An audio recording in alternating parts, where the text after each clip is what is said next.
ini. Satu hal Tuhan yang Engkau tahu dalam hati kami, kami rindu untuk mendengarkan firman-Mu, sebab firman-Mu adalah kebenaran di dalam kehidupan kami yang kami perlukan, supaya suatu hari kelak kami boleh bersama-sama berjumpa muka dengan Engkau dan bersama dengan orang-orang kudus-Mu. Terima kasih Tuhan untuk anak-Mu Stephen yang sudah Kau percaya Injil keselamatan-Mu. Biarlah dengan kuasa daripada Roh Kudus yang akan melepaskan firman itu di ruangan doa ini. Sehingga Tuhan, kami juga bersyukur menjadi anak-anak yang berakal budi, sehingga kami selalu merindukan perkara-perkara yang di atas dan bukan di bumi. Berkati kami Tuhan dengan kebenaran firman-Mu, mampukan kami dengan Roh Kudus-Mu yang akan menolong kami setiap hari, supaya kami menjadi pelaku firman-Mu. Di dalam nama Tuhan Yesus, haleluya, amin. Amin. Puji Tuhan. Terima kasih polisi. Kita siapkan firman Tuhan waktu tanpa silakan. Terima kasih. Selamat pagi. Tema hari ini adalah menikmati hidup tanpa Tuhan. Enak gak ini? Kira-kira enak gak ini ya? Hah? Menikmati hidup tanpa Tuhan kira-kira enak gak ini? Kalau saya bilang enak sebetulnya. Enak loh. Jelas tolong besarin dikit Charles. Ayo jujur kita lihat ya. Enak gak menikmati hidup tanpa Tuhan? Tidak. Saya bilang enak, ya. Yuk kita lihat ya, kita cek sama-sama nih. Seandainya Tuhan itu nggak ada, ya, nikmat banget ya. Hah? Coba kita baca ya. Mazmur 10 ayat 1. Ya, yakin kok enak memang tanpa Tuhan, ya. Coba bayangkan begini loh, kalau hidup itu nggak ada Tuhan, semua orang sebebas-bebasnya. Ya, mau memenuhi keinginan jasmani bebas, mau nggak ada yang namanya dosa, enak kan? Mau nyolong nggak dosa, nidurin istri orang nggak dosa, hah? Enak nggak kira-kira? Mau ngerampok bunuh orang nggak dosa, enak nggak kira-kira? Coba bayangkan, enak nggak? Mosok gak enak sih? Hah? Kok bisa kacau? Dibebas-bebasin sama Tuhan, sakarep-karepmu, wes. Hah? Yang nggak aman kan buat yang nggak berani. Tapi buat yang berani, yang kasihan siapa kira-kira kalau hari itu nggak ada Tuhan? Pak Joni paling kuat, Pak Yohanes paling kuat. Yang lemah gimana kira-kira? Kaum perempuan gimana kira-kira? Berani keluar rumah kira-kira? Kalau nggak ada Tuhan hari ini, nggak ada aturan, nggak ada semuanya, bebas.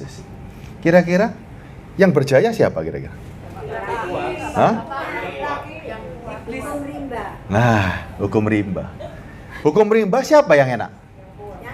Yang kuat. Enak tak? Enak kan? Yuk kita baca nih sekarang ya. Kita berandai-andai menikmati hidup tanpa Tuhan. Hukum rimba yang jalan ya. Mengapa engkau berdiri jauh-jauh ya Tuhan dan menyembunyikan dirimu dalam waktu-waktu kesesakan? Karena congkak orang fasik giat memburu orang yang tertindas. Mereka terjebak dalam tipu daya yang mereka rancangkan. Karena orang fasik memuji-muji keinginan hatinya, dan orang yang lobak mengutuki dan menista Tuhan. Kata orang fasik itu dengan batang hidungnya ke atas. Saudara bayangkan nih, ngomong batang hidungnya ke atas, kira-kira gimana ngomongnya? Mana? Ini deh, tirukan dulu. Ngomong batang hidungnya ke atas. Nah, terus ngomongnya gini. Allah tidak akan menuntut, tidak ada Allah. Coba ngomong di atas. Coba ngomong. Hah? Allah itu tidak ada. Allah nggak akan menuntut, ya. Itulah seluruh pikirannya. Saudara, ketika saudara baca ini, sebetulnya ada nggak orang seperti ini? Ada. Hah? Ada loh. Orang bilang nggak ada Allah itu, ya. Ayat 5. Dan yang hebat, coba lihat. Sudah dongak ke atas ngomong nggak ada Allah, nggak ada yang nuntut, ya. Saya ulangi lagi ya. Kata orang fasik itu dengan batang hidungnya ke atas. Dia bilang begini, Allah tidak akan menuntut, tidak akan ada Allah, ya. Itulah seluruh pikirannya.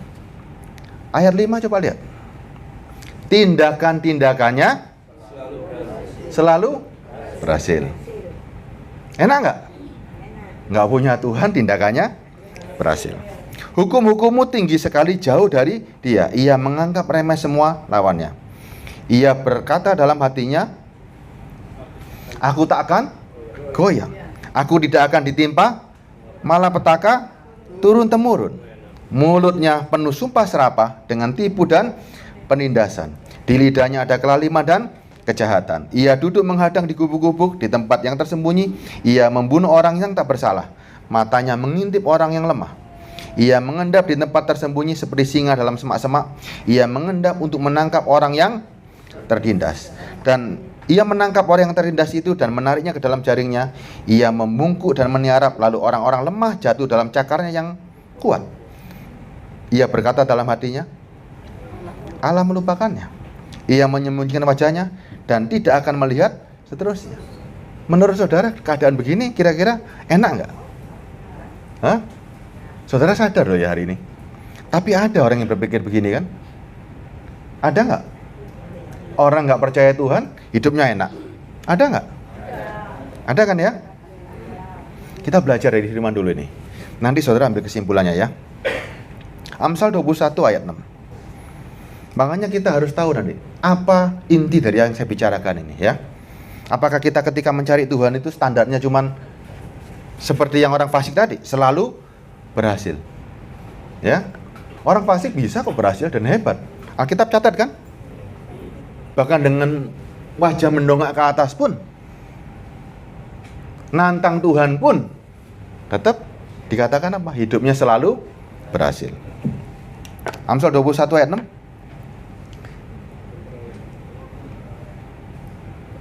Bukan ini ya. Amsal berapa ini kalau gitu? Sebentar. Salah ini.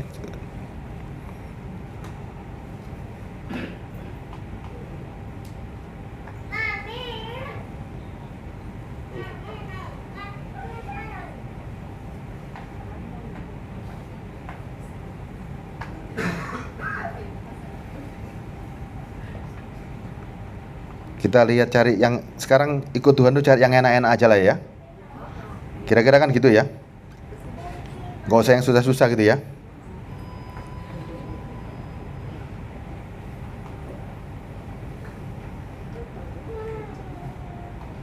Sebentar saya taruh di mana ya ini ya.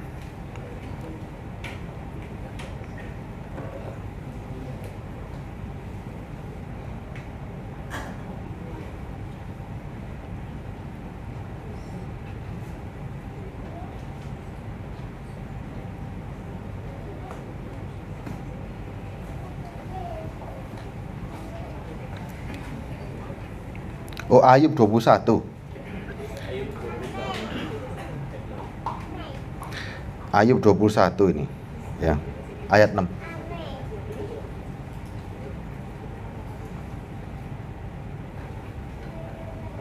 Jauhnya ya meleset ya. Kalau aku memikirkannya, aku menjadi takut dan gemetarlah tubuhku. Mengapa orang fasik tetap hidup, menjadi tua, bahkan bertambah-tambah kuat? Keturunan mereka tetap bersama mereka, dan anak cucu diperhatikan mereka. Rumah-rumah mereka aman, tidak ada ketakutan. Pentung Allah tidak menimpa mereka. Lembu jantan mereka memacak dan tidak gagal. Lembu betina mereka beranak dan tidak keguguran. Kanak-kanak mereka dibiarkan keluar seperti kambing domba, dan anak-anak mereka melompat-lompat. Mereka bernyanyi-nyanyi dengan iringan rebana dan kecapi, dan bersukaria menurut lagu seruling. Mereka menghabiskan hari-hari mereka dalam kemujuran, dan dengan tenang mereka turun ke dalam dunia orang mati. Tetapi kata mereka kepada Allah, pergilah dari kami. Kami tidak suka mengetahui jalan-jalanmu. Yang Maha Kuasa itu apa? Sehingga kami harus beribadah kepadanya. Dan apa manfaatnya bagi kami kalau kami memohon kepadanya? Ada sebuah keadaan loh. Orang gak mau tahu Allah, keadaannya enak. Dan ada buktinya juga. Saudara bayangkan ya, antara Kayafas dengan Ananias, sebetulnya yang baik siapa sih? Antara Ananias dan Kayafas. Kalau saudara perhatikan ya, yang ayat ini ya, Ayub 21 tadi. Ayat 7 ya. Mengapa orang fasik tetap hidup menjadi tua, bahkan menjadi bertambah-tambah kuat? Ya kan? Coba saudara perhatikan. Ayat 9, ayat 10. Ayat 9. Rumah-rumah mereka aman, tidak ada ketakutan, pentung Allah tidak menimpa mereka. Ya. Coba bayangkan. Kayafas. Apa yang dilakukan Kayafas? Imam Kayafas apa yang dilakukan? Memerintahkan untuk menyalib Yesus. Dosa nggak? Dosa nggak? Dosa ya? Ananias punya tanah, mau disumbang kepada orang-orang kudus. Baik mana nih? Baik mana nih? Ananias jual tanahnya, laku 1 miliar, dikasihkan Petrus 800 juta. Tetap baik nggak? Baik nggak? Siapa yang dihukum Tuhan hari itu? Loh, jahat mana Ananias sama Kayafas? Jahat mana? Kayafas menyalibkan Yesus, tetap jadi imam, keluarganya fine-fine saja. Ananias niatnya baik banget, punya tanah dijual, hasilnya 1 miliar, dikasihkan 800 juta. Loh, Ananias dihukum mati sak bojone lagi. Baca kisahnya kan? Kalau saudara lihat, enak mana orang fasik sama Ananias? Yuk. Enak orang fasik kan? Nggak dihukum Tuhan kan? Nah, enak kan? Nah, sekarang kacamata mana yang kita pakai ya?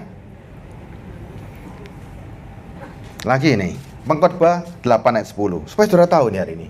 Kita lihat, kenapa ya Ananias kesalahannya sepele, langsung diajar sama Tuhan. Kayafas yang menyalibkan Yesus, Pilatus yang menyalibkan Yesus, kok diem aja nggak dihukum? Ya. Pengkhotbah 8 ayat 10. Kita lihat ini ya, sebuah standar dunia, ya, patokan dunia ini gimana kira-kira? Yuk, apa bunyinya? Aku melihat orang-orang fasik yang akan dikuburkan boleh masuk, sedangkan orang yang berlaku benar harus pergi dari tempat kudus dan dilupakan dalam kota. Biasanya, ini kejadiannya begini, ada orang fasik, waktu mati boleh dikuburkan di gereja. Tapi orang-orang yang benar kadang-kadang waktu mati nggak boleh di gereja. Nih, ya. Atau mungkin ada orang yang imannya hebat, matinya nggak boleh di pemakaman yang layak, ya. Tapi orang-orangnya jualnya setengah mati, kuburannya di Grand Heaven, ya. Nah, oke ya. Lanjut lagi ayat 11. Oleh karena hukuman terhadap perbuatan jahat tidak segera dilaksanakan, maka hati manusia penuh niat untuk berbuat jahat. Berarti hari ini kelihatannya kan santai kan ya? Ada sebuah waktu yang kelihatannya hilang waktu ini. Ada sebuah waktu yang kelihatannya kok santai semua sih ya. Walaupun orang yang berdosa dan yang berbuat jahat hidup 100 kali lebih lama, namun aku tahu bahwa orang yang takut akan Allah akan beroleh kebahagiaan, sebab mereka takut terhadap hadiratnya. Ada sebuah ukuran. Orang dunia bilang begini loh, orang berdosa walaupun hidup 100 kali hidup lebih lama. Ukuran manusia ya, panjang umur. Ukuran Tuhan belum tentu loh ya. Tetapi orang yang fasik tidak akan beroleh kebahagiaan. Seperti bayang-bayang, ia tidak akan panjang umur, karena ia tidak takut terhadap hadirat Allah. Ada suatu kesia-siaan yang terjadi di atas bumi. Ada orang-orang yang benar menerima ganjaran yang layak untuk perbuatan orang fasik.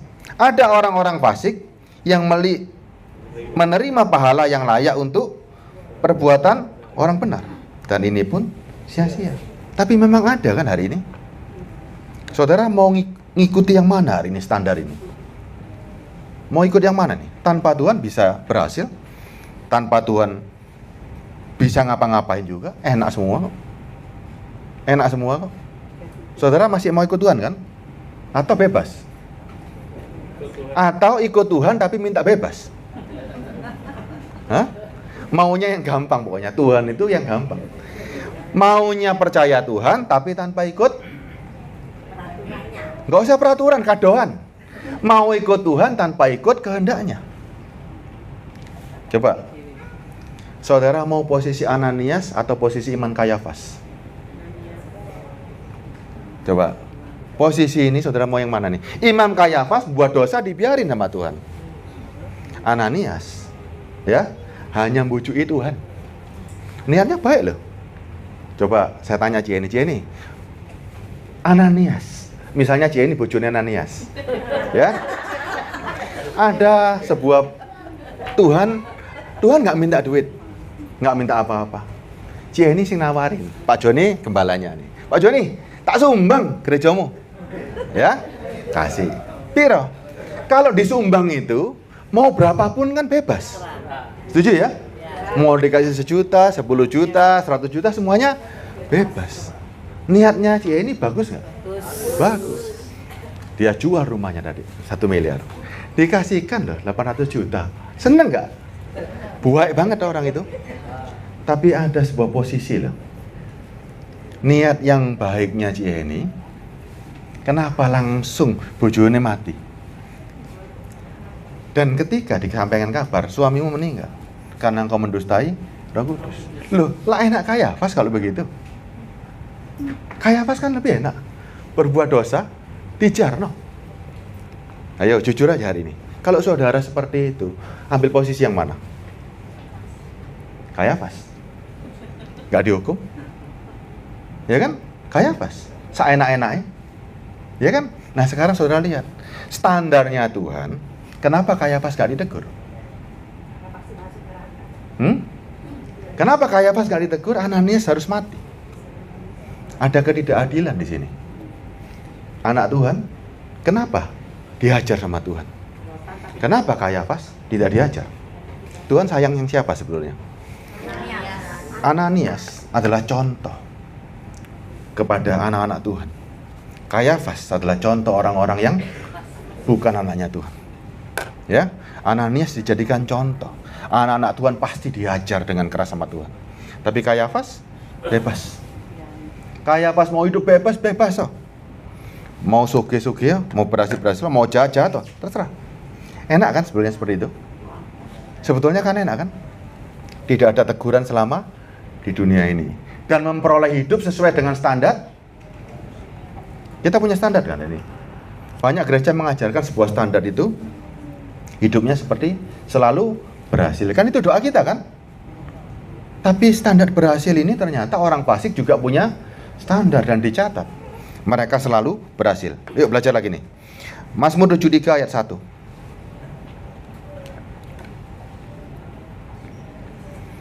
Mazmur 73 ayat 1. Sesungguhnya Allah itu baik bagi mereka yang tulus hatinya, bagi mereka yang bersih hatinya. Tetapi aku, sedikit lagi maka kakiku terpleset. Nyaris aku tergelincir. Kenapa begitu? Ayat 3. Kenapa begitu? Kan kita sering nih lihat hari ini. Sebab aku cemburu kepada pembual. Kalau aku melihat kemujuran orang-orang fasik. Sebab kesakitan tidak ada pada mereka. Sehat dan gemuk tubuh mereka. Mereka tidak mengalami kesusahan manusia. Dan mereka tidak kena tulah seperti orang lain. Sebab itu mereka berkalungkan kecongkakan dan berpakaian kekerasan. Karena kegemukan kesalahan mereka mencolok, hati mereka meluap-luap dengan sangkaan. Mereka menyindir dan mengata-ngatai dengan jahatnya. Hal pemerasan dibicarakan dengan tinggi hati, ya. Merasa orang pun dengan bangga kok, ya. Mereka membuka mulutnya melawan langit, dan lidah mereka membual di bumi. Sebab itu orang-orang berbalik kepada mereka dan mendapatkan mereka seperti air yang berlimpah-limpah. Enak nggak keadaan begini? Coba lihat. ada sebuah ukuran yang kesuksesan secara dunia. Saya lanjutkan ayatnya. Dan mereka berkata, bagaimana Allah tahu hal itu? Apakah pengetahuan pada yang maha tinggi? Mereka bilang nggak perlu cari ala-alaan. Ya. Ayat 12.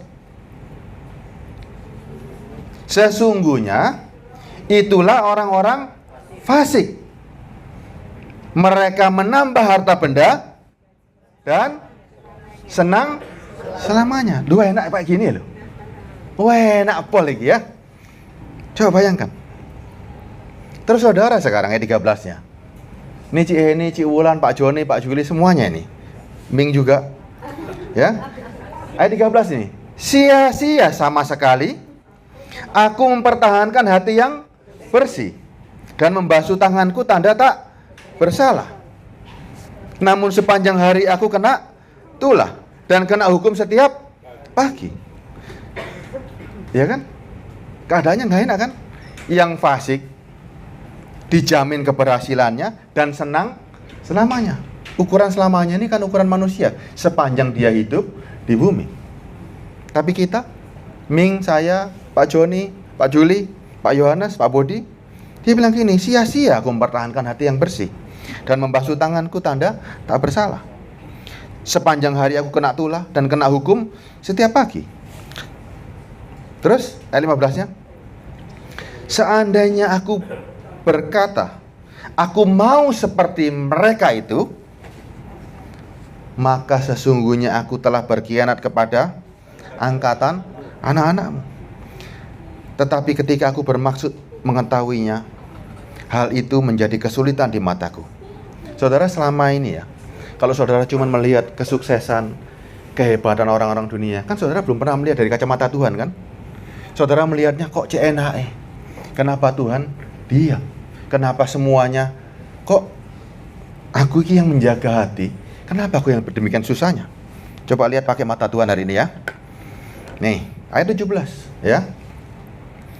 Sampai aku masuk ke dalam tempat kudus Allah. Posisi saudara enak gak hari itu? Masuk ke tempat kudus Allah ya. Dan memperhatikan kesudahan mereka. Kesudahan ini di mana ini ya posisinya ya? Ayat 18. Sesungguhnya di tempat licin kau taruh mereka. Kau jatuhkan mereka sehingga hancur. Kekayaan, berkat bisa jadi tempat yang licin loh. Ya. Sehingga orang itu nggak sadar bahwa dia gampang terpleset di sana, ya. Terus betapa binasa mereka dalam sekejap mata, lenyap habis oleh kedahsyatan. Seperti mimpi pada waktu terbangun ya Tuhan, pada waktu terjaga, rupa mereka kau pandang hina. Ketika hatiku merasa pahit dan buah pinggangku menusuk-nusuk rasanya, aku tunggu dan tidak mengerti, seperti hewan aku di dekatmu. Tetapi aku tetap di dekatmu. Engkau memegang tangan kananku. Dengan nasihatmu engkau menuntun aku, dan kemudian engkau mengangkat aku dalam kemuliaan. Kadang-kadang orang Kristen begini loh. Kok hidupku susah ya? Karena bandingannya cuman jasmani. Seakan-akan dia ditempatkan hatinya penuh kepedihan, padahal nggak seperti itu. Padahal ketika Tuhan menghajar anaknya, itu tanda dia sayang, tanda dia cinta sama kita. Ya. Kalau orang-orang Kristen tidak diajar sama Tuhan, dibiarin seperti Imam Kayafas atau orang-orang fasik seperti itu, saudara harus sadar hari ini ya. Sadar, ikut Kristus, punya Roh Kudus. Kalau Ananias punya Roh Kudus kan? Punya Roh Kudus kan? Punya Roh Kudus ya? Kayafas? Enggak. Punya Roh Kudus begitu melakukan kesalahan, Alkitab catat dia apa kan? Dihukum. Kayafas enggak dihukum. Kacamata manusia itu rugi atau untung? Kalau kita pakai kacamata kita, yang punya Roh Kudus enggak enak dong. Langsung diajar sama Tuhan. Lebih enak orang dunia. Kacamata manusia. Makanya orang yang berbuat dosa biarin, gak ada bingung. Urusin dirimu sendiri hari ini, ya. Urusi dirimu. Apakah kita sudah betul-betul sempurna di mata Tuhan? Baca lagi Yeremia 12 ayat 1. Ada begitu banyak firman tentang orang fasik, ya. Engkau memang benar ya Tuhan. Ya. Bila mana aku berbantah dengan Engkau, tetapi aku mau berbicara tentang keadilan. Dan ini pun sudah ditanyakan sama Yeremia. Kayaknya Tuhan gak adil kan? Mengapa orang mujur? Mengapakah mujur hidup orang-orang fasik? Sentosa semua orang yang berlaku tidak setia. Lu bayangin loh. Yeremia pernah tanya kan, Tuhan kan gak adil. Kenapa mujur hidup orang-orang fasik? Sentosa semua orang yang berlaku tidak setia. Ayat 2. Engkau membuat mereka tumbuh, mereka pun berakar. Mereka tumbuh subur dan menghasilkan buah juga. Cuman bedanya begini, memang engkau selalu di mulut mereka, tetapi jauh dari hati mereka. Bisa sukses nggak? Bisa hidup enak nggak? Seandainya ini hamba Tuhan pun bisa nggak seperti penggambaran Yeremia ini? Punya gereja yang sangat besar, bahkan hidupnya sangat sukses luar biasa. Kadang ada orang bilang begini kan, ini loh pelayananku bener kan? Buktinya semua sukses kok. Gerejaku makin besar kok. Ukuran nggak itu? Sebuah ukuran nggak? Ternyata tidak. Itu bukan ukuran loh. Lanjut. Ya Tuhan, Engkau mengenal hati. Engkau mengenal aku. Engkau melihat aku. Dan Engkau menguji bagaimana hatiku terhadap Engkau. Malah Yeremia bilang begini, tariklah mereka keluar seperti domba-domba sembelihan. Khususkanlah mereka untuk hari penyembelihan. Berapa lama lagi negeri ini menjadi kering, dan rumput segenap padang menjadi layu. Karena kejahatan penduduknya, binatang-binatang dan burung-burung habis lenyap.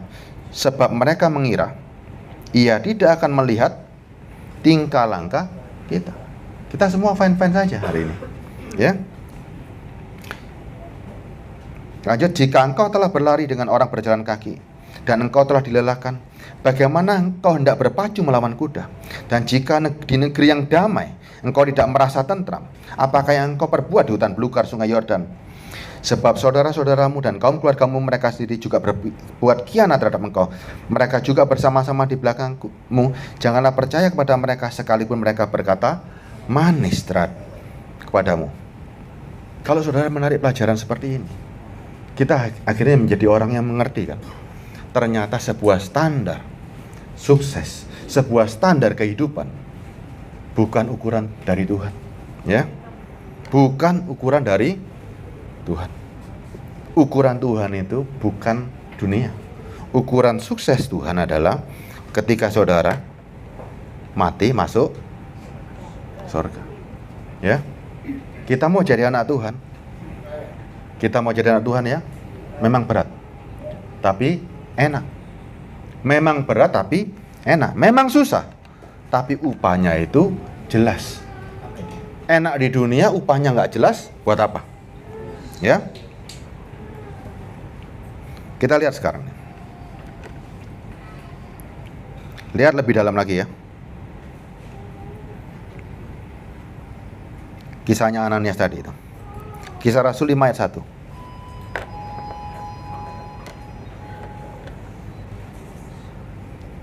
Ada seorang lain yang bernama Ananias. Ia beserta istrinya Safira menjual sebidang tanah. Tidak ada kesalahan di sini ya. Dengan setahu istrinya, ia menahan sebagian dari hasil penjualan itu, dan sebagian lain dibawa dan diletakkan di bawah rasul-rasul. Kan baik banget ini sebetulnya, ya. Tetapi Petrus berkata, Ananias, mengapa hatimu dikuasai iblis, sehingga engkau mendustai Roh Kudus dan menahan sebagian dari hasil penjualan tanah itu? Selama tanah itu tidak dijual, bukankah tetap kepunyaanmu? Setelah dijual, bukankah hasilnya tetap dalam kuasamu? Mengapa engkau merencanakan perbuatan itu dalam hatimu? Engkau bukan mendustai manusia, tetapi mendustai Allah. Ketika mendengar perkataan itu, rebahlah Ananias dan putuslah nyawanya. Maka sangat ketakutan semua orang yang mendengar hal itu. Ananias berkorban untuk siapa hari ini kita lihat. Ini pelajaran berharga loh. Kalau engkau anak Allah, engkau punya Roh Kudus, hidupmu nggak sesuai dengan apa yang Roh Kudus mau, diajar nggak kira-kira? Diajar, dicobai, diajar supaya engkau selamat. Makanya kita sekarang nggak peduli keadaanmu hari ini, jangan lihat, tapi fokusnya cari yang sorga itu, ya. Berbuat dosa boleh nggak? Boleh nggak? Hah? Nggak boleh. Setuju ya Bu Norma ya? Kalau orang punya Roh Kudus, bisa berbuat dosa nggak? Nggak bisa. Kalau tetap berbuat dosa, nggak punya Roh Kudus, ya. Perhatikan betul-betul. Kita sekarang ini punya standar yang berbeda. Standar ikut Tuhan sudah bukan cari yang namanya berkat, bukan cari yang namanya mujizat, bukan cari yang namanya kesembuhan. Yang dikatakan Tuhan itu, kita harus tahu ini, waktu menurut ukuran Tuhan itu beda dengan ukuran kita. Menurut ukuran manusia, orang yang jahat umurnya panjang, ada nggak buktinya? Ada. Manasye itu, saudara tahu anaknya Hizkia. Hizkia baik nggak? Pernah belajar Alkitab kan? Baik ya, kita bacakan dulu. 2 Raja-Raja 18 ayat 1. Maka 2 Raja-Raja 18 ayat 1 jelas.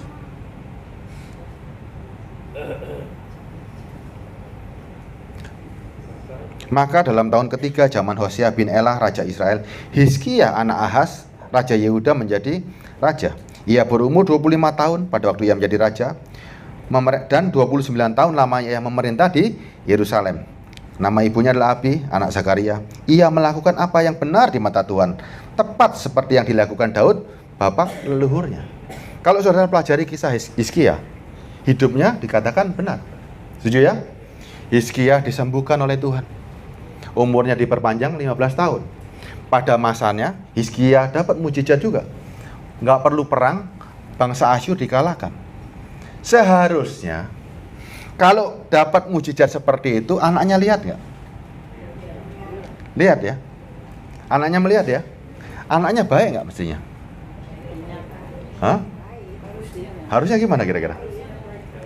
Harusnya baik. Saudara sudah melihat semua gambaran Alkitab nih. Sudah melihat ya? Ada hukuman Tuhan. Ada yang sudah melihat semua ya? Harusnya lebih baik nggak? Harusnya ya? Tapi kenyataan? Kenapa kok bisa begitu? Padahal harusnya, yuk belajar sekarang dari Manasye. 2 Raja-Raja 21 ayat 1. Lihat, bayangkan ya. Bapaknya demikian hebatnya, anaknya seharusnya baik. Harusnya kan begitu. Tapi kenapa? Kitab catatnya malah kebalikan. Yosia 2 Raja-Raja 21 ayat 1. Manasye berumur 12 tahun pada waktu ia menjadi raja. 55 tahun lamanya ia memerintah Yerusalem. Loh, lebih panjang daripada Hizkia. 55 tahun sebagai raja, enak nggak? Hah? Enak dong, ya. Ayat 12. Ia melakukan apa yang jahat di mata Tuhan, sesuai dengan perbuatan keji bangsa-bangsa yang dihalau Tuhan dari depan-depan Israel. Ia mendirikan kembali bukit-bukit pengorbanan yang telah dimusnahkan oleh Hizkia ayahnya. Loh, kok bisa? Kok bisa? Bapaknya begitu baik, belum satu generasi sudah bisa melenceng. Saudara paham maksud saya? Apalagi saudara hari ini. Kita dari keturunan kerajaan sorga nggak? Keturunan ilahi nggak? Saudara sudah melihat Yesus, sudah lahir baru dari Roh Kudus. Roh Kudus Bapak yang baik nggak sebetulnya? Kalau Bapaknya baik, mungkin nggak sebetulnya perbuatannya jelek? Nggak mungkin. Saudara sama Hizkia, sebetulnya sama Manasye, lebih hebat Manasye? Lebih hebat kita kan? Tapi coba lihat, banyak orang jauh lebih jahat dari Manasye loh. Jauh lebih jahat loh. Coba baca lagi nih. Ayat 3 ya. Ia mendirikan bukit-bukit pengorbanan yang telah dimusnahkan oleh Hizkia ayahnya. Ia membangun mezbah-mezbah untuk Baal, membuat patung Asyerah seperti yang dilakukan Ahab raja Israel, dan sujud menyembah kepada segenap tentara langit dan beribadah kepadanya. Ia mendirikan mezbah-mezbah di rumah Tuhan. Walaupun sehubungan dengan rumah itu Tuhan telah berfirman, di Yerusalem aku menaruh namaku.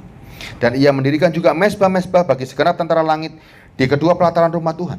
Bahkan mempersembahkan anaknya sebagai korban dalam api, melakukan ramal, telaah, dan menghubungi para pemanggil arwah dan para pemanggil roh peramal. Ia melakukan banyak yang jahat di mata Tuhan, sehingga ia menimbulkan sakit hatinya.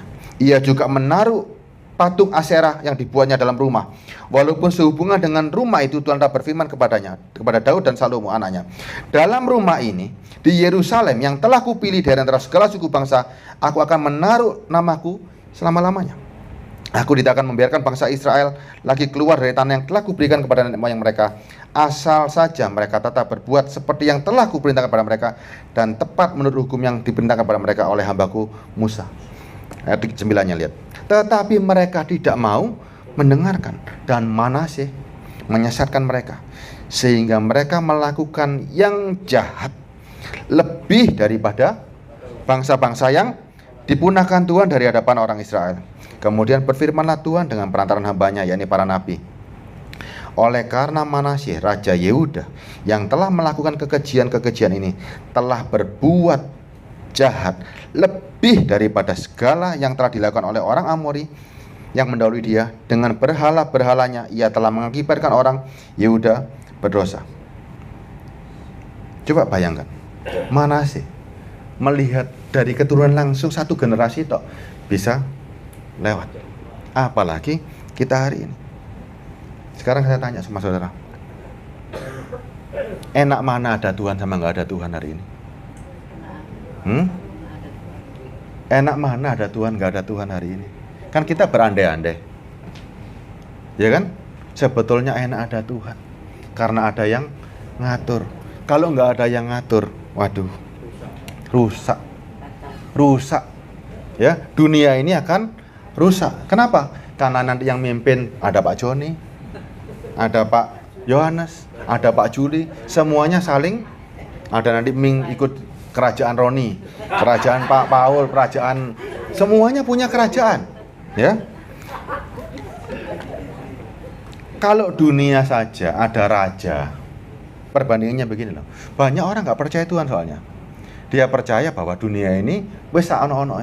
Kalau dunia saja punya raja, untuk jasmani kita punya raja, apalagi untuk yang rohani.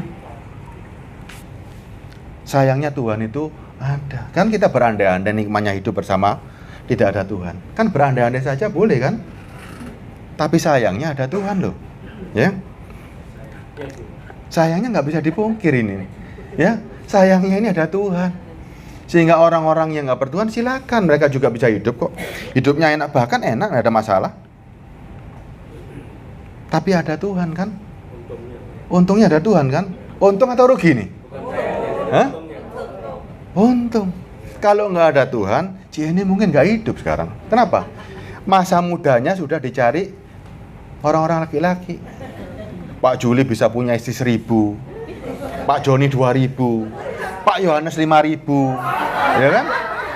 Agus bisa punya 10.000. Pokoknya segala hawa nafsu di dunia kita puaskan semuanya. Kalau saya kalau bisa 1 juta, ya kan? Makin jahat kan? Coba bayangkan, kalau nggak ada Tuhan hari ini, nggak ada yang ngatur. Kalau nggak ada yang ngatur, manusia bisa ngatur dirinya sendiri nggak? Ayo, renungkan dalam-dalam. Kalau nggak ada yang ngatur, jadi apa manusia ini? Terus saudara sekarang merasa, Tuhan itu di mana sih sebetulnya? Kalau dunia saja punya raja, apalagi kerajaan sorga. Makanya banyak orang nggak sadar, dipikir pokoknya mangan turu enak wis. Mati nggak dihukum? Nggak bisa, saudara. Nggak bisa. Coba ada ayat begini nih. Saudara paham ini, Pengkhotbah 7 ayat 2. Selama ini menurut saudara, rumah duka itu apa sih? Yuk, Pengkhotbah 7 ayat 2. Pergi ke rumah duka lebih baik daripada ke rumah pesta. Karena rumah dukalah kesudahan setiap manusia. Hendaklah orang yang hidup memperhatikannya. Yuk, kita belajar fokusnya kita beralih ya. Tadi sudah lihat kesuksesan bukan standar. Ya, orang fasik pun juga punya. Makanya jangan sampai para hamba Tuhan, para pengajar mendeklarasikan bahwa kita pasti berhasil. Ya. Sekarang lihat, rumah duka. Menurut saudara, apa sebutan rumah duka itu? Di mana tempatnya rumah duka kita? Yuk, Adiasa, Grand Heaven. Apalagi nih? Gotong royong, apalagi? Rumah duka menurut saudara apa rumah duka itu? Hah? Rumah duka selama ini menurut saudara? Tempat meninggal. Oh begitu. Adiasa, Grand Heaven. Ada orang bertobat di sana. Rumah duka itu sebetulnya adalah house of mourning. Apa arti mourning? Meratap, menyesali kehidupan. Di mana tempat rumah duka sebetulnya? Kalau kacamata Tuhan, di mana tempat rumah duka? Engkau berduka terhadap dosa, engkau menyesali terhadap dosa. Di mana tempatnya? Hah? Loh, nggak paham Mas Ian. Di mana rumah duka? Hah? Di hati. Ini di mana lagi rumah duka ini? Saudara lebih enak pergi ke rumah duka. Di mana rumah duka? Saudara nggak diajari bertobat di gereja. Makanya nggak ngerti bahwa rumah duka itu adalah gereja. Bahwa ketika engkau bertobat, engkau mengerti apa artinya hidup ini. Di mana tempatnya pengajaran? Untuk kita mengerti bahwa hidup ini ada akhirnya. Di mana bahwa kehidupan ini perlu kekekalan? Di mana? Di gereja. Gereja itu rumah duka. Duka atas kematian jasmani kita. Duka atas penyesalan dosa kita. Itulah rumah duka. Engkau berduka nggak kalau ke gereja? Jangan-jangan kau anggap gereja itu adalah rumah pesta. Ini loh, ada sesuatu yang berubah. Gereja dianggap tempat pesta, tempat menghibur diri. Betul nggak? Engkau bergereja, sekarang ke gereja, lega rasanya. Ya kan? Wes nang gereja. Tapi engkau nggak pernah berduka. Gereja itu tempat duka. Kematianmu, hari kematianmu diingatkan terus. Jasmanimu harus mati. Dosamu harus selesai. Itu namanya rumah duka. Saya lanjut ayat 3-nya. Ya, karena di rumah dukalah kesudahan setiap manusia. Kita semua harus selesai semua sebetulnya tiap minggu. Gereja harus mengajarkan pertobatan supaya semua orang tahu dan sadar akan hidupnya. Hendaklah orang yang hidup memperhatikan. Saudara nggak bisa. Bukan rumah duka seperti Adiasa. Bukan rumah duka seperti Grand Heaven. Engkau nggak dapat apa-apa di sana. Walaupun dapat sedikit bahwa orang pasti mati. Tapi di gereja lah selagi engkau hidup, engkau mengerti. Gereja ini tempat manusia-manusia berduka. Atas apa? Kematian jasmaninya. Atau jangan-jangan saudara nggak mau berduka. Saudara nggak merasa berduka. Saudara merasa enak, senang-senang aja kok. Di gereja bisa jingkrak-jingkrak. Apa bedanya rumah pesta dengan rumah duka ini loh? Penggambaran ini ya. Ayat 3. Bersedih lebih baik daripada tertawa. Bingung nggak ayatnya ini sekarang? Hati yang gembira adalah obat. Sekarang lihat nih. Bersedih lebih baik daripada tertawa. Karena muka muram membuat hati lega. Saudara paham nggak ayat ini? Bersedih karena apa ini? Bersedih lebih baik daripada tertawa. Standarnya harus tahu. Kita bersedih karena banyak dosa.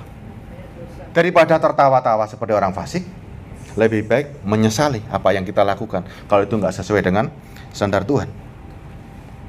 Ya, mukamu mungkin muram, engkau mungkin muram, waduh, nangis. Tapi kalau kesedihanmu itu duka cita karena pertobatan, senang nggak? Senang, ya. Ayat 4. Orang berhikmat senang berada di rumah duka. Ayo, kalau rumah duka itu Adiasa, mosok senang ke sana terus. Yo. Mosok kalau rumah duka itu rumah kematian, mosok seperti itu. Itu bukan kematian jasmani. Bukan jasmani mati terus kita sering diadiasa. Ada yang di sini tiap hari diadiasa? Kan enggak kan? Ya. Orang berhikmat. Jadi punya kepandaian, punya kecerdasan. Senang berada di rumah duka. Tetapi orang bodoh senang berada di rumah tempat bersuka ria. Gereja jadi apa hari ini? Harus tahu fungsinya. Rumah duka itu ya sekali lagi tempat kita bertobat setiap hari. Siapa yang rindu kalau ada gereja yang mengajarkan semua isinya pertobatan, dan di sanalah saudara diperbaiki tiap hari, makin hari makin sempurna. Yo, bukan malah sebaliknya. Nilai-nilai dunia ditanamkan terus di gereja. Sukses, hebat, kaya raya, mati masuk surga. Ya kan? Punya rumah lebih bagus, makin hari makin bagus. Dari motor jadi berkembang, becak, motor langsung berkembang terus. Terus-terusan yang diiming-imingi selalu seperti itu. Tidak. Kapan jasmanimu mati? Kapan kau berani berkata tidak kepada jasmanimu kalau tidak pernah diajarkan seperti itu? Kenapa gereja nggak berani mengajarkan penderitaan itu tanggungan kalau itu memang dari Tuhan? Kenapa nggak ada yang berani sih? Ini loh, penggambaran rumah duka aja. Saudara baru kenal kapan rumah duka ini? Kapan? Hari ini. Dulu mikirnya apa dulu coba? Lolah, coba bayangkan. Bayangkan. Amsal 17 ayat 22. Hati yang gembira adalah obat yang manjur, tetapi semangat yang patah mengeringkan tulang. Berlawanan nggak ayatnya ini? Jarinya siapa? Jari sopo ini berlawanan. Hati yang gembira adalah kenapa kita bisa bergembira? Karena sudah tidak berdosa. Nah itu tadi. Jadi ada urutannya. Ada urutannya. Bersedih boleh nggak? Boleh kalau itu menyesali perbuatan dosamu. Dan bertobat. Setelah itu kan gembira. Karena nggak nanggung dosa. Ada urutannya. Bukan sembarangan. Orang berbuat dosa pokoknya kan seneng wes pasti semenda. Ada urutan, ada kaitan. Ini tidak berlawanan. Ini urutan. Kalau orang setelah bersedih, setelah dia bertobat, hatinya pasti gembira karena nggak nanggung dosa. Ya. Kalau tetapi semangat yang patah mengeringkan tulang. Coba saudara digandoli dosa. Bagi orang-orang yang mengerti bahwa ada Tuhan, gimana coba? Kan nggak bisa ngapa-ngapain kan? Ya kan? Gandoli dosa nggak bisa mikir macam-macam. Letih lesu dan beban berat. Ya. Kita sekarang paham hari ini. Rumah duka kita mungkin di tempat saudara selama hari Minggu datang beribadah. Kalau tidak terjadi pertobatan di sana, tapi pulang dari gereja makin, waduh, bener iki janjine Tuhan iki. Ingat, kalau datang ke gereja tidak membuat saudara sadar akan kehidupanmu, jangan-jangan itu rumah pesta. Jangan-jangan orang kalau habis pesta itu seneng nggak? Mukanya seneng nggak? Jangan-jangan kalau keluar dari gereja mukanya tambah guyu, tambah berseri-seri. Jangan-jangan saudara nggak sadar, saudara habis dari rumah pesta. Tapi ada orang, kan ada orang begini kan, ada Yesus ceritakan begini. Carikan ayatnya Charles. Orang Farisi sama pemungut cukai. Ya. Orang Farisi berdoa sama Tuhan. Untung aku nggak seperti mereka. Untung aku hidupku beribadah puasa ini. Ayo. Di mana ayatnya ya? Sebentar.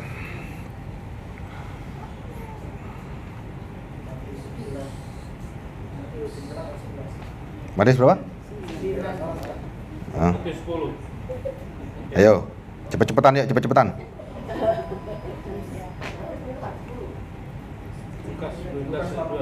Hah? Lukas 18. Ayo. Lukas 18 ayat 10. Ada dua orang pergi ke bait Allah. Ayat 10 ya, Lukas 18 ayat 10. Ada dua orang pergi ke bait Allah untuk berdoa. Yang seorang adalah Farisi, yang seorang adalah pemungut cukai. Orang Farisi itu berdiri dan berdoa dalam hatinya, ya begini, ya Allah, aku mengucap syukur kepadamu. Aku tidak sama seperti semua orang, bukan perampok, bukan orang lalim, bukan penjina, bukan juga seperti pemungut cukai ini. Aku berpuasa 2 kali seminggu. Aku memberikan 1/10 dari segala penghasilanku. Bangga nggak dia ke gereja hari itu? Hatinya bersukaria nggak? Bersukaria kan, waduh aku hebat banget ya. Tetapi pemungut cukai berdiri jauh-jauh. Bahkan ia tidak berani menengadah ke langit, melainkan ia memukul dirinya dan berkata, ya Allah, kasihanilah aku orang berdosa. Di sini tidak disebutkan loh ya ada yang khotbah. Ya, 2 orang sama-sama ke bait Allah. Ada 2 respon. Yang satu datang ke gereja untuk mengucap syukur atas apa yang telah dia raih, apa yang telah dia perbuat.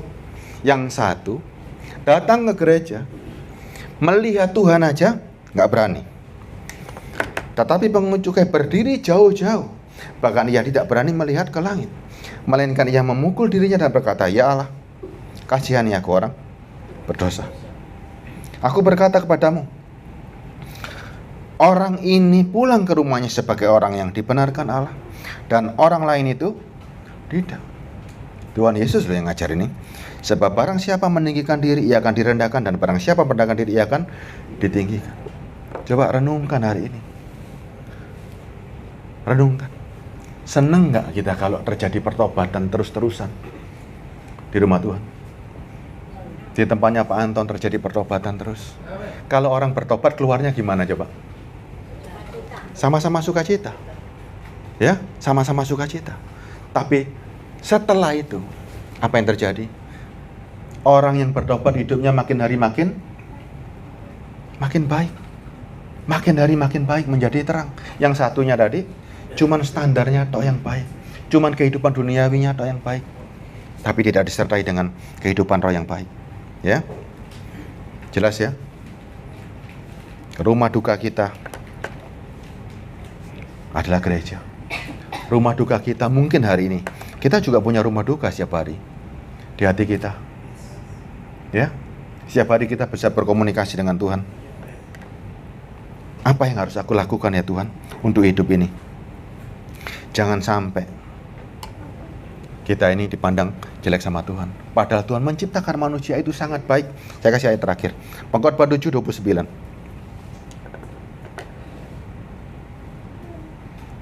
Pengkhotbah 7 ayat 29.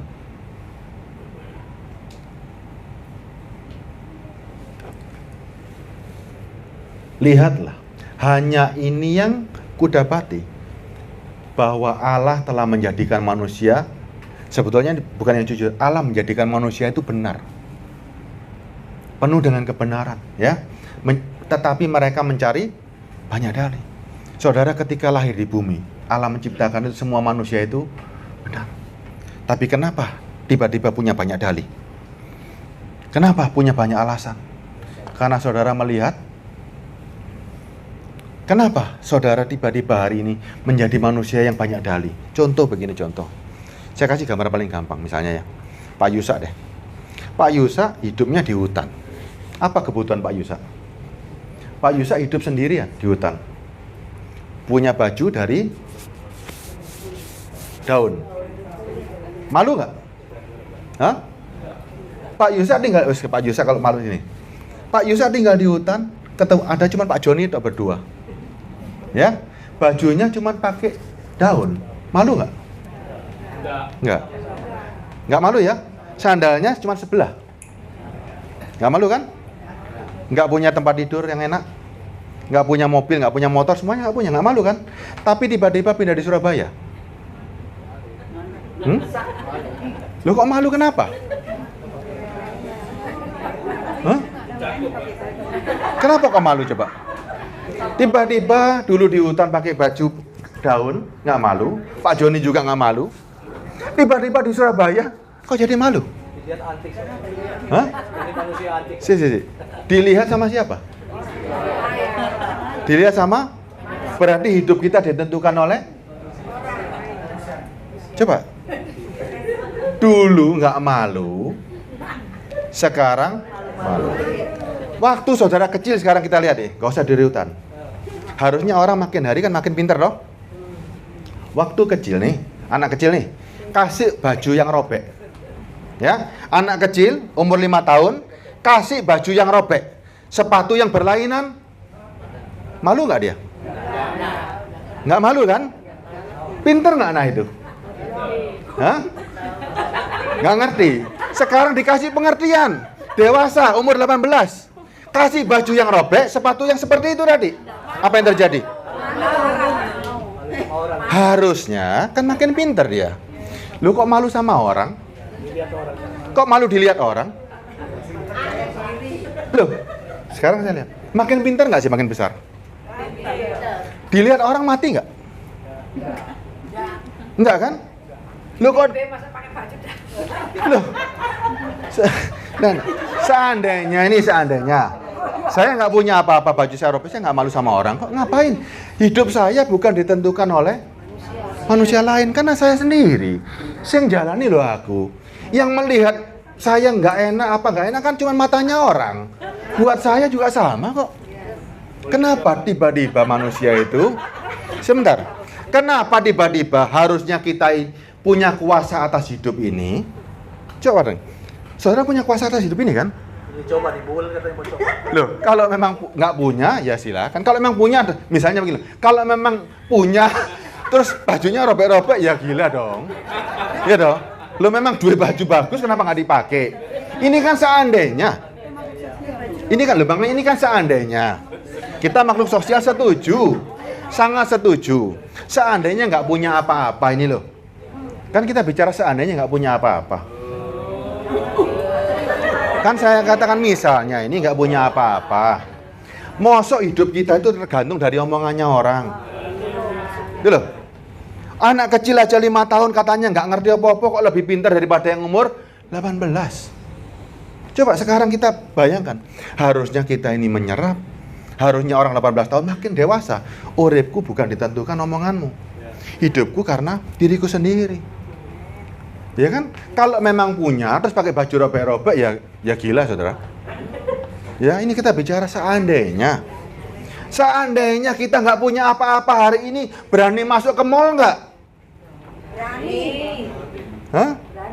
Ya berani, nggak ada masalah. Mau nggak disuruh beli kan di mall kan? Kalau cuma jalan-jalan ya silakan, nggak ada masalah. Nggak ada masalah. Gini loh maksud saya ya. Jangan menempatkan standar kita menurut kata orang lain. Tempatkan standarmu itu menurut engkau dengan Tuhan. Sehingga kita ini kuat. Mau apapun kan kita bukan orang. Makanya manusia ini aneh. Dikasih kepintaran makin hari makin dewasa tapi tambah. Coba. Dikasih pengetahuan makin hari makin dewasa. Loh kok bisa? Hidupnya dulu nggak malu sekarang jadi malu. Makin dewasa kok makin, saya nggak ngerti kata-kata apa yang harus saya keluarkan ini. Harusnya kan kita ini makin dewasa. Mosok uripku gara-gara misalnya gini Jenny. Misalnya ada orang ngomong di bajumu celek Jenny. Jawabnya apa gitu? Loh ya. Misalnya sekarang ngapain dipusingkan? Ngapain dimusing? Memang duitku iki kok kate opo kon? Sekarang kalau saudara jawab gini, memang punyaku ini, iya kan? Ada salah? Ada salah nggak? Baju jelek salah nggak sih sebetulnya? Lu memang nggak duwe kok. Urusannya kita kan? Kenapa kita hari-hari ini hidup apa kata orang?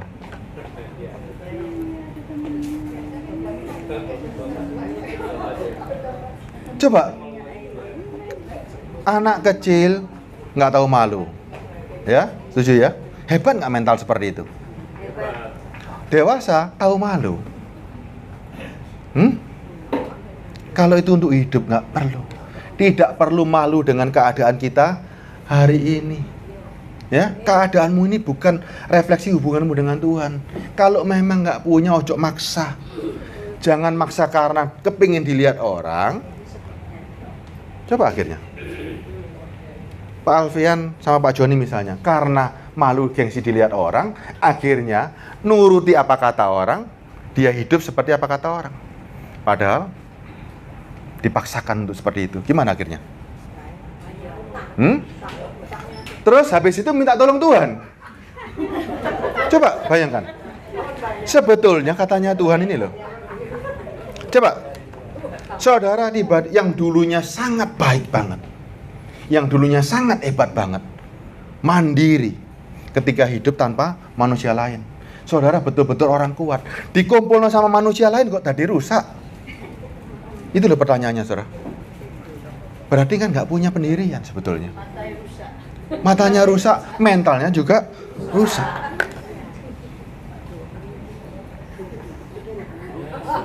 Ya, sebetulnya kalau kita lihat gambarannya nih, Tuhan menciptakan kita itu sebetulnya sudah dengan kebenaran, sudah dikasih kebenaran. Wis ngerti tapi kakean dalih, banyak alasan gini loh. Waktu dia susah alasannya banyak, kan gara-gara ini, gara-gara itu. Ya kan? Akhirnya nggak karu-karuan. Terus Tuhan ini bingung. Sebetulnya lebih enak dikasih otak anak kecil aja sudah. Ya kan? Anak kecil nggak pernah malu. Makanya kita berdoa juga ya, supaya umat Tuhan ini dikasih kecerdasan seperti anak-anak umur 3 tahun. Makanya Yesus selalu mengibaratkan, belajarlah pada bayi. Untuk babies, itu tuh terjemahnya dulu. Belajar pada bayi. Bayi itu punya mental yang kuat. Dia nggak peduli kok. Dia mau beol di luar pun, dimanapun nggak malu. Itu ekstrimnya ya. Ekstrimnya ya. Tapi kita sekarang,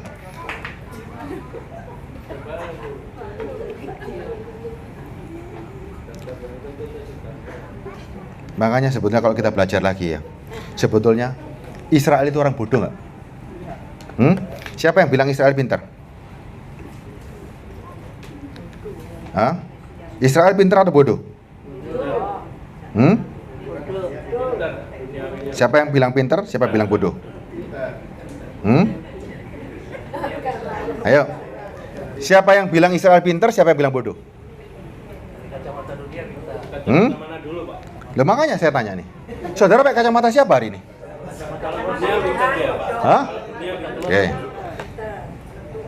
Kita sekarang mau pakai kacamata siapa untuk mengukur segala sesuatu?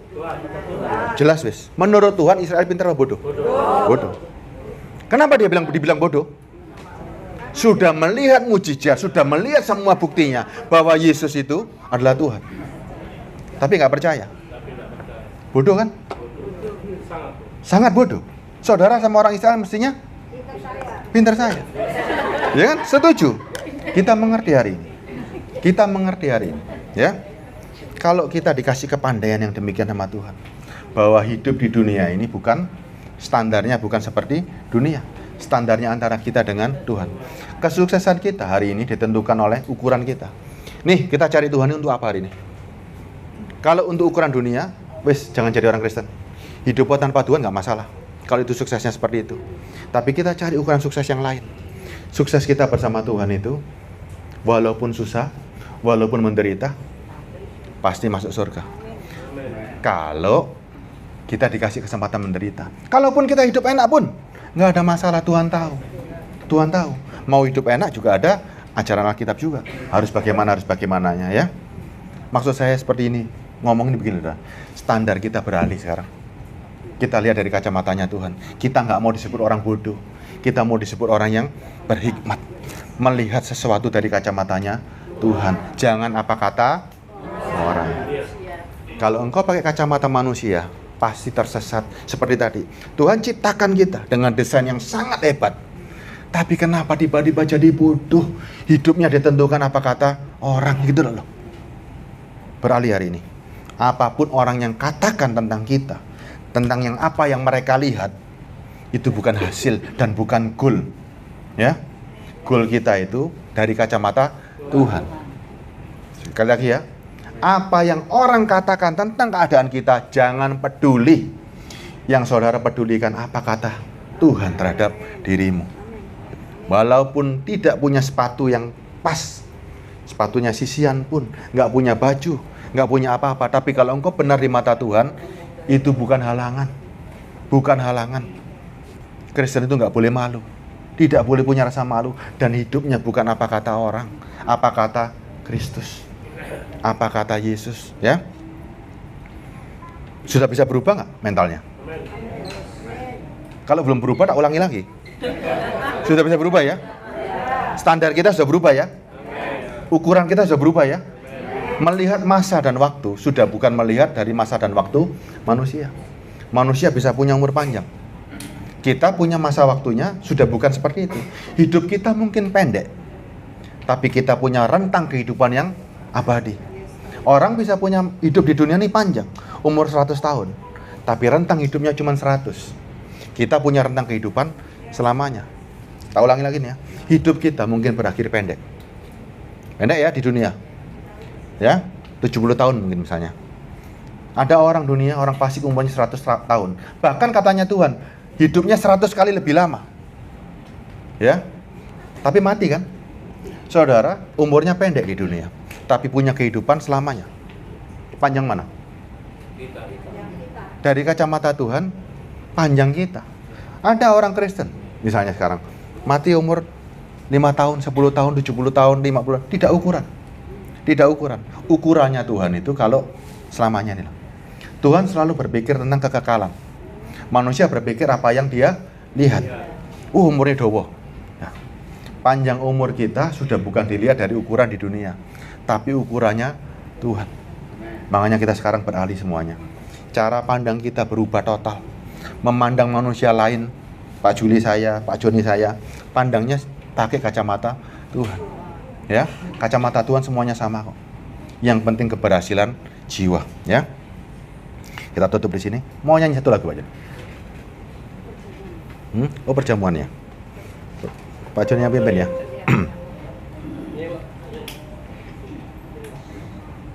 Lagu Jika Roh Kudus ya. Jadi jelas ya, orang Kristen tidak perlu malu.